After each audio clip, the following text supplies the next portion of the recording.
Science 3, Quarter 4, mga natural na bagay na makikita sa kalangitan. Araw at bituin, Week 7. Ang ating kalangitan ay isa sa mga biyaya na napakagandang pagmasdan. May mga bagay na makikita sa ating kalangitan sa araw man o sa gabi. Sa araling ito, inaasahan na mailalarawan mo ang mga natural na bagay na nakikita sa kalangitan at nailalahad ang mga epekto nito sa pang-araw-araw na aktibidad. Suriing mabuti ang dalawang larawan. Ano ang ginagawa ng mga bata? Sila ay naglalaro. Aling larawan ang nagpapakita ng araw o daytime? Yung nasa kaliwang larawan. Alin naman ang nagpapakita ng gabi or nighttime? Yung nasa kanan.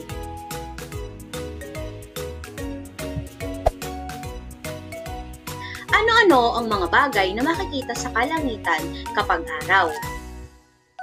Ano-ano ang mga bagay na makikita sa kalangitan kapag gabi? Kapag araw, nakikita ang araw, ulap at minsan ay nagpapakita ang bahaghari pagkatapos ng ulan. Kapag gabi naman, nakikita sa kalangitan ang buwan at mga bituin. Ang mga bituin ang nagpapaganda sa kalangitan kapag gabi na mistulang diamante na kumikislap. Ang mga bituin ito ay binubuo ng sobrang init na gas at may iba't ibang kulay. Ang kulay nito ay ang nagsasabi ng kanilang temperatura.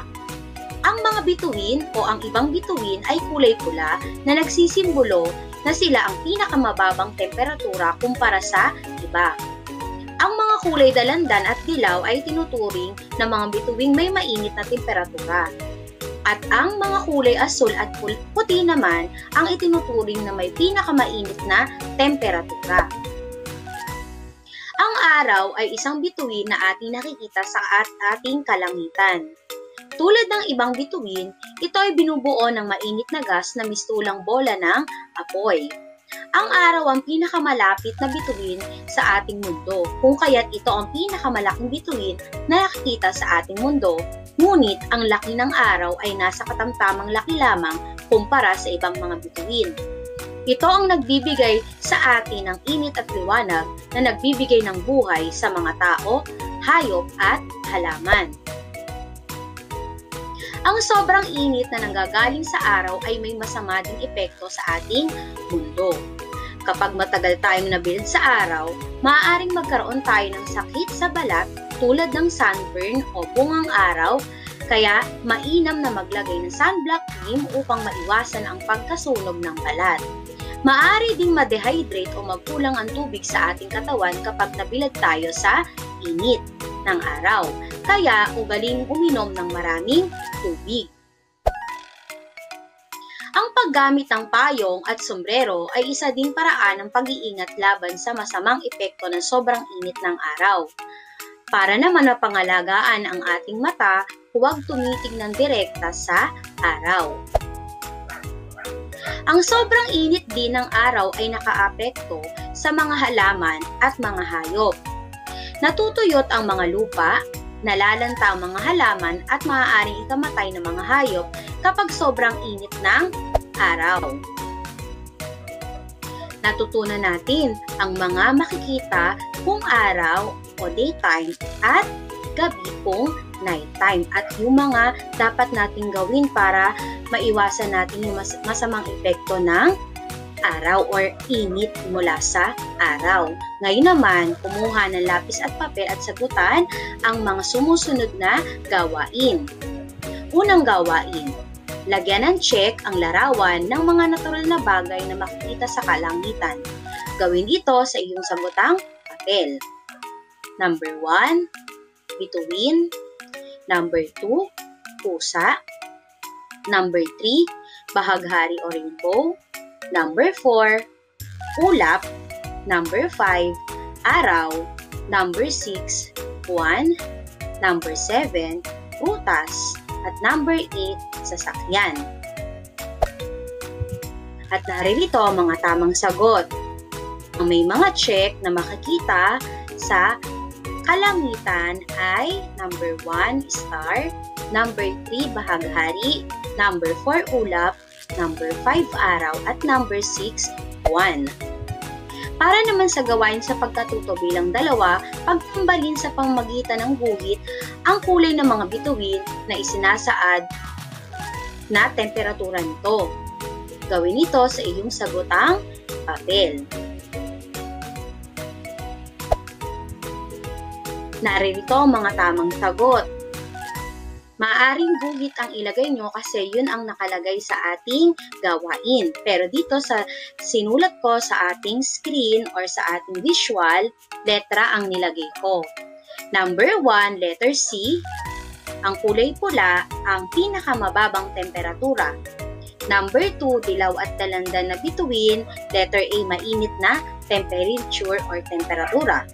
Number 3, asul at puti, letter B, pinakamainit na temperature o temperatura. Para naman sa gawain sa pagkatuto bilang 3, lagyan ng check kung ang larawan ay nagpapakita ng pag-iingat laban sa masamang epekto ng sobrang init at liwanag mula sa araw at X naman kung hindi. Gawin ito sa iyong sagotang papel. Number 1, gumagamit ang batang babae ng payong.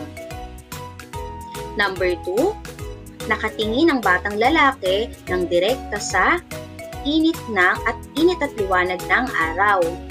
Number 3, nagamit ang batang babae ng sunblock lotion. At number 4, umiinom ng tubig yung batang babae. At naririto ang mga tamang sagot. Number 1, check. Number 2, X. Number 3, check. At number 4, check. Gawain sa pagkatuto bilang 4. Isulat ang tama kung ang pangungusap ay nagsasaad ng katotohanan at mali naman kung hindi. Isulat ang sagot sa iyong sagotang papel. Number 1. Kailangan natin ng liwanag na nagmumula sa araw upang magawa at makita ang mga bagay na nasa paligid. Number 2. Ang sobrang pagkababad sa init ng araw ay nakasasama sa ating balat. Number 3. Maaari tayong tumitig ng matagal sa araw. Number 4, ang sobrang init na nanggagaling sa araw ay nagdudulot ng tagtuyot ng mga lupa. Number 5, nakagagawa ng sariling pagkain ng mga halaman dahil sa init at liwanag na nagmumula sa araw. At naririto ang mga tamang sagot. Number 1, tama. 2, tama. 3, mali. 4, tama. At 5, tama. Para naman sa gawain sa pagkatuto bilang 5, isulat ang hinihingi sa bawat kahon upang mabuo ang concept map. Gawin ito sa iyong sagotang papel. Mga bagay na nakikita sa kalangitan, araw at bituin. Mga pag-iingat laban sa masamang epekto ng araw, mga klasifikasyon ng bituin batay sa kulay at temperatura. At naririto ang mga tamang sagot. Mga pag-iingat laban sa masamang epekto ng araw, maaari pa kayo mag-isip ng iba pang kasagutan bukod sa sagot na ilagay ko sa ating screen. Pagsusuot ng sombrero, paggamit ng payong, paglalagay ng lotion o sunscreen. Sa bituin naman, klasifikasyon ng bituin batay sa kulay at temperatura, ang kulay pula ang pinakamababang temperatura. Ang dalandan at dilaw ay mainit na temperatura. At ang asul at puti ang pinakamainit na temperatura. Para naman sa huling gawain, puna ng mga patlang base sa natutunan sa aralin. Piliin ang sagot sa kahon sa ibaba. Gawin ito sa iyong sagotang papel. Ang bituin ay binubuo ng patlang. Ang patlang ang pinakamalapit na bituin sa ating mundo. Itong nagbibigay sa atin ng patlang at patlang na nagbibigay buhay sa mga tao, hayop at halaman. Ang sobrang init na nanggagaling sa araw ay may patlang sa ating mundo. Dito kayo pipili ng sagot sa loob ng kahon. Araw, init, liwanag, masamang epekto at sobrang init na gas. At naririto ang mga tamang sagot. Ang bituin ay binubuo ng sobrang init na gas.